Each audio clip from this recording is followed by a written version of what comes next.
Egg biryani final இப்படி தான் இருக்குது. நல்லா பொல பொலன்னு.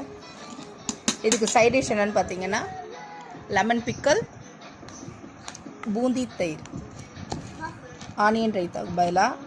யார் யாருக்கு பூந்தி தயிர் பிடிக்கும், இந்த காம்பினேஷன் யார் யாருக்கு பிடிச்சிருக்குன்னு சொல்லி கமெண்ட் பண்ணுங்கள். பிடிச்சிருந்தா லைக் பண்ணுங்கள். உங்கள் வீட்டில் என்னன்னு சொல்லி மெசேஜ் பண்ணுங்கள். பார்க்குறவங்க சப்ஸ்கிரைப் பண்ணிட்டு பாருங்கள். பாய். பிரியாணி, முட்டை, ஊறுகாய், தயிர் பூந்தி,